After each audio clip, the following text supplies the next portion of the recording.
Hello everyone, welcome to Apti Plus Academy for Civil Services. This is a special video on Interim Budget 2024.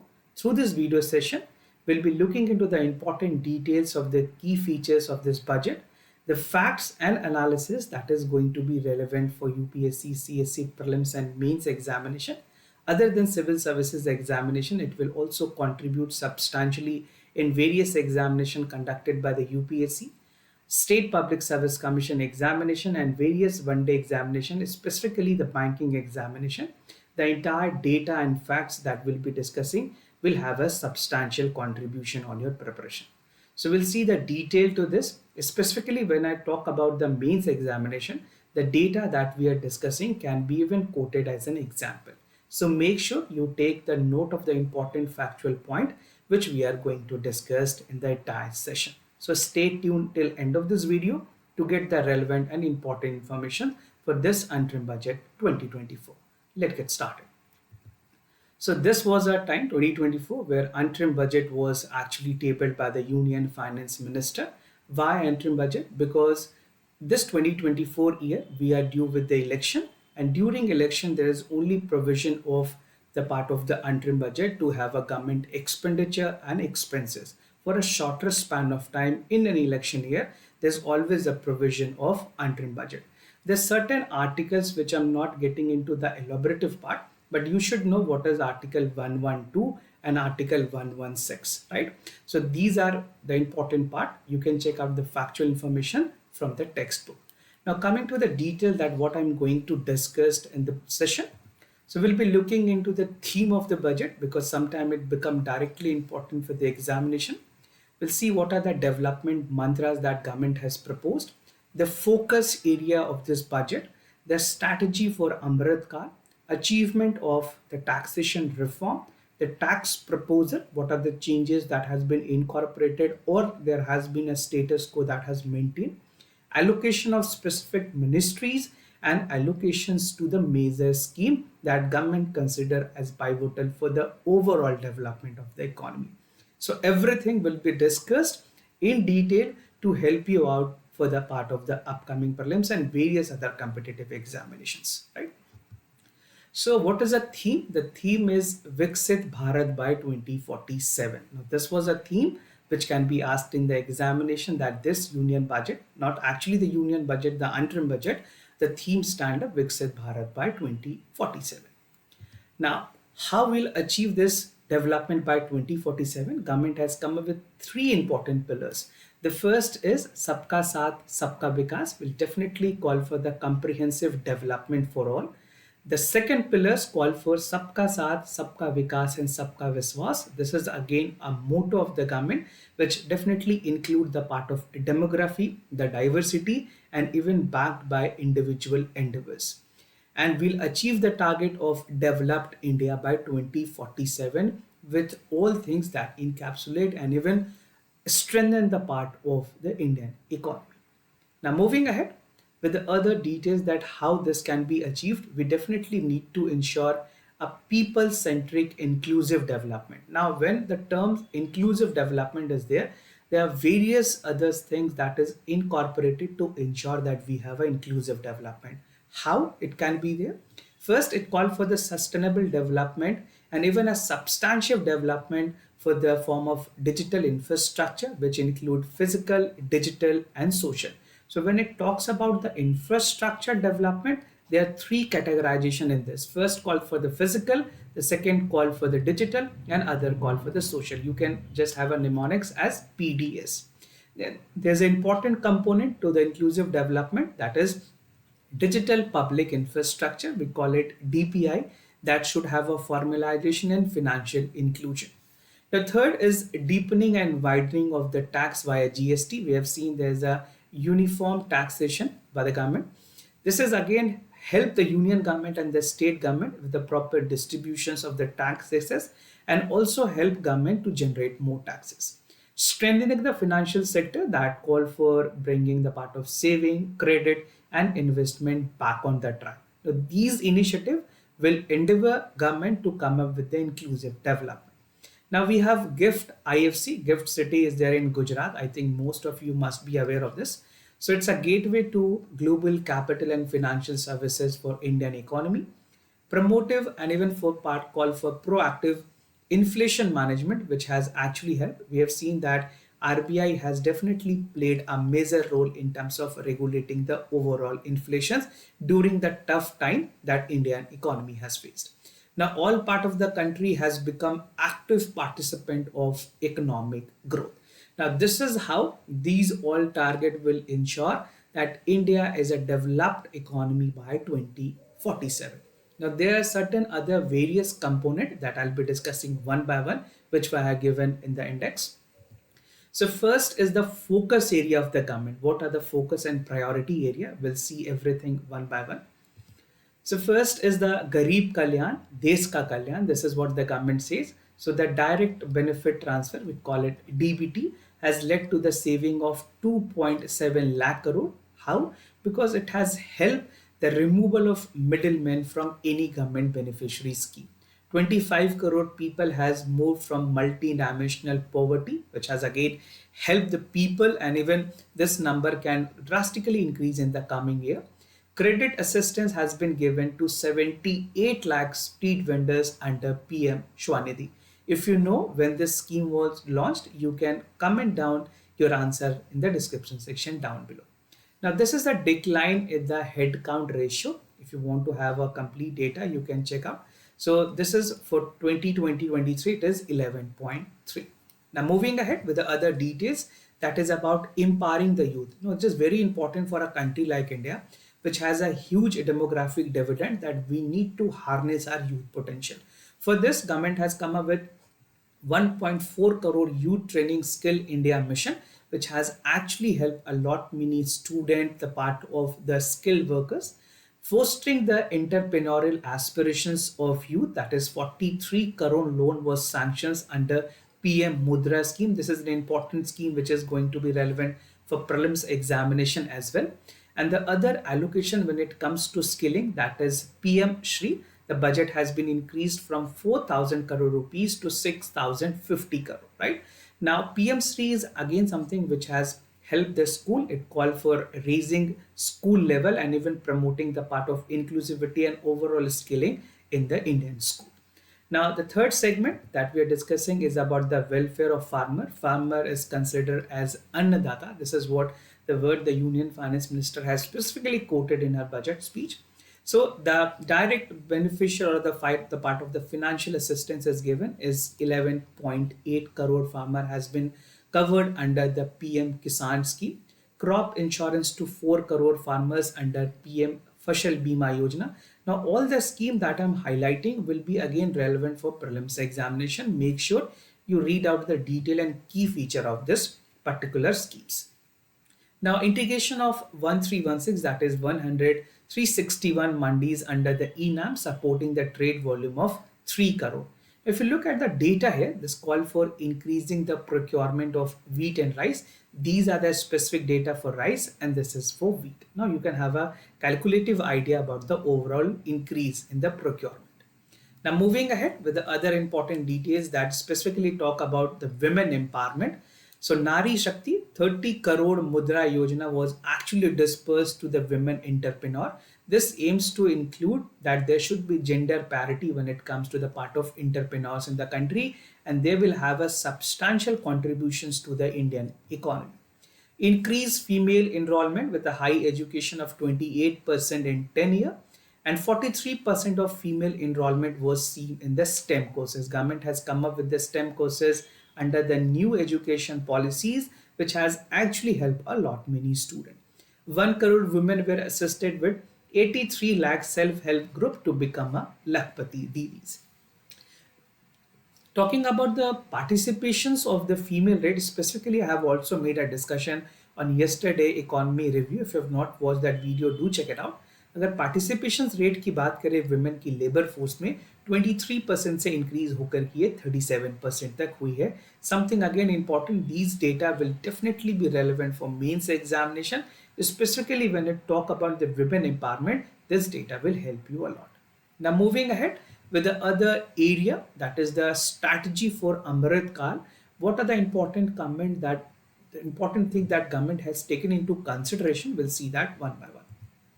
So first is the sustainable development. Whenever we are talking about the sustainable development, one thing that is the foremost priority is the net zero emissions. The government of India has set the target for 2070, right? Viability gap funding दी जाएगी for the wind energy, setting up of the coal gasifications and liquefaction capacity of India. The part of the phased mandated blending for CNG, PNG and the compressed biogas. Financial assistance for the procurement of biomass aggregated machinery will be taken into priority. Now there is a rooftop solarization scheme. 1 crore household will enable with 300 unit for free electricity per month. This was recently launched by the Prime Minister itself.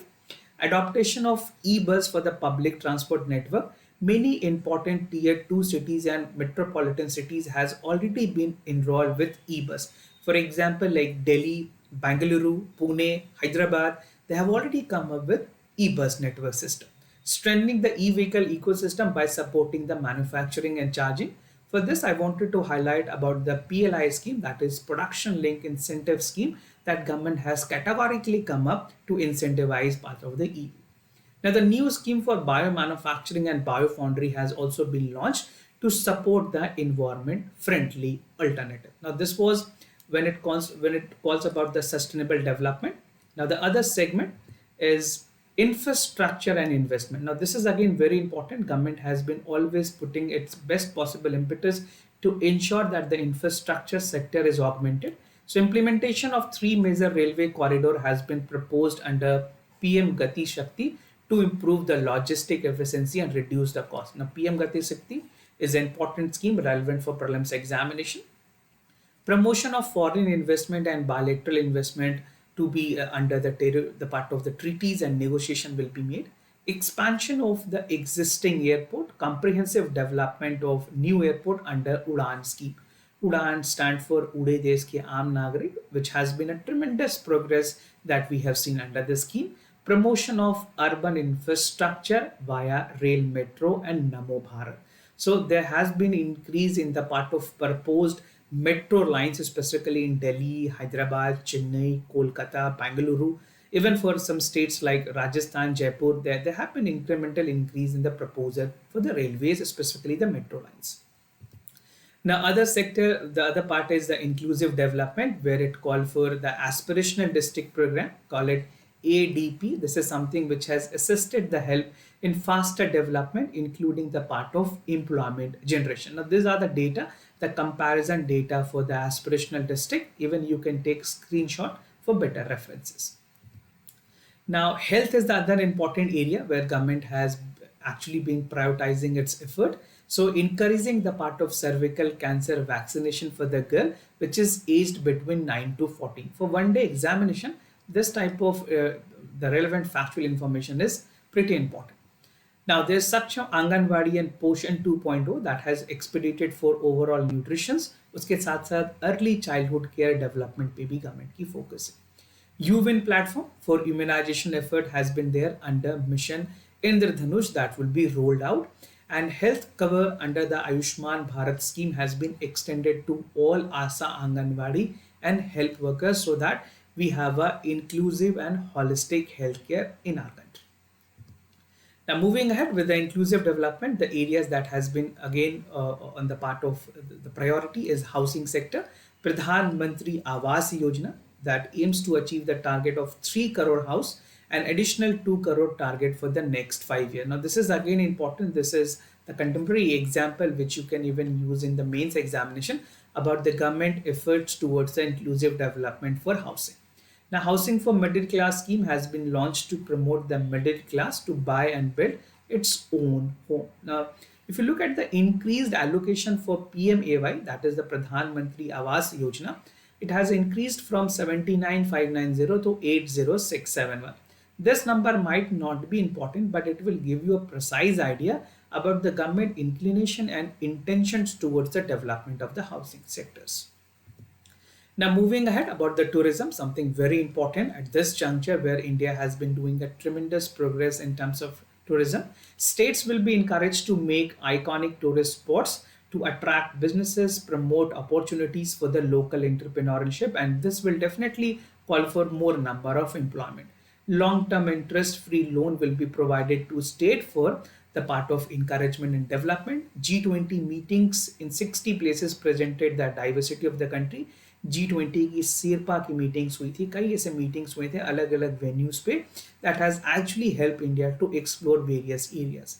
Projected for the port connectivity for the tourism infrastructure and amenities like Iceland, including Lakshadweep, has been taken into consideration by the government, and government called for the development of this particular areas as well.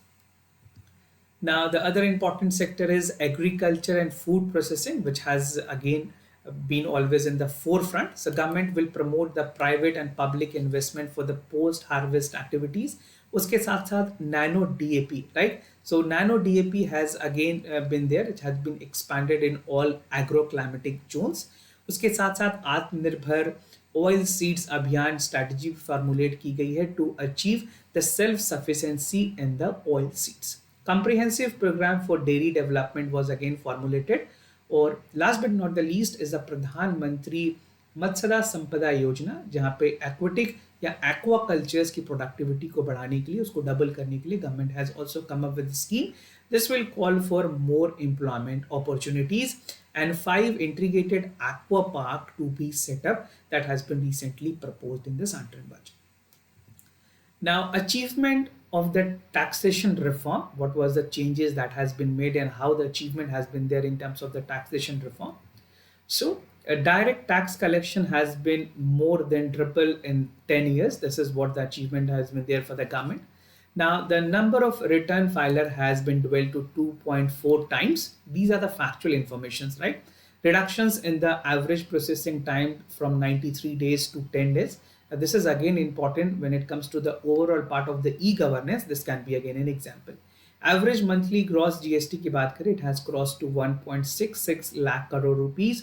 और उसके साथ साथ जो benefits हुए consumer को in reductions in the logistic cost, the price of the most goods and services, and even the state revenues has also increased post GST.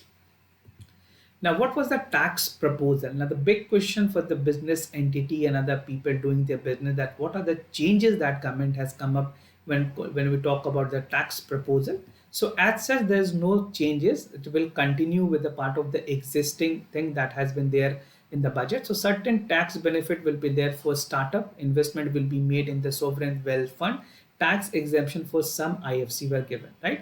Now, these are the details that you don't need to know in detail as such. Now, the same tax rates will be applicable. जो पुरानी tax rate पिछले साल रही थी, उसी को government ने continue किया है without any exemption as such. Now, what is the allocation for specific ministry? Now, this is very, very important for MCQ questions and even for the one-day examination. There can be a direct question asking about the allocation, the higher and the lower allocation. So if you look at the details, the ministry which has proposed with the highest allocation is the Ministry of Defense, 6.2 lakh crore rupees. Then we have Ministry of Road and Transport, Ministry of Railway, Ministry of Consumer Affairs, Ministry of Home Affairs, Ministry of Renewable Development, Ministry of Chemical and Fertilizer, Ministry of Communications, and Ministry of Agriculture and Farm Welfare, with only 1.27 lakh crore rupees. Now, why it is important? There can be an MCQ questions asking you about the highest, that is the Ministry of Defense, and the lowest being the Ministry of Agriculture and Farm Welfare. Now, moving ahead with the allocations to the major scheme, government actually prioritizes its expenditure and allocation with the budget estimate. So we'll see किस scheme में कितनी allocations की गई है. Fund Manrega, earlier it was 60,000 crore rupees. Now it has been increased to 86,000 crore rupees. Now this BE stand for the budget estimates, right? For Ayushman Bharat, it has increased to 7,500 crore rupees. Now you can see same for the production link incentive scheme. As I have told, government is looking forward to increase different area under the PLI scheme. Modified program for the development of semiconductor has been doubled. Almost it was 3,000 crore rupees. Now it has taken a toll up to 6,903. Now solar power grid has also been given a substantial increase, and the National Green Hydrogen Mission has also been more than doubled. So this is something very important for you to understand the government priorities and inclinations towards the development of specific sectors. And before I conclude to this session, I would like to give you an important information through this diagram, which will give you a clear idea about the government part of the expenditure and where the expenses are made. This is an example for 1 rupees. You can consider this as a 1 rupee, the total part of the revenues or expenditure that is made. So maximum has been spent out in the interest payment. This is 20 paisa in a rupee. And again, 20 paisas goes to the share of the state, the part of the taxes to the states, right? The least is being contributed to the pension. Why I'm making a discussion? Because in the prelims examination, there was a question which was asked कि government की expenditure wise कौन कौन से sectors में कितनी contributions है. So this will also help in the various one-day examination that you will be appearing for. So this was all about for the budget analysis. I hope you get a clarity on the part of the key reforms and the changes that has been brought in, important information, the factual information related to the government programs and policies. And you have also come across with the details that was there for the interim budget 2024, right? So this was all for the part of this session. If you like this video, do not forget to share and subscribe to our channel. I'll be meeting you in the other session. For time being, I'm signing off. Thank you so much for watching. Thank you for staying.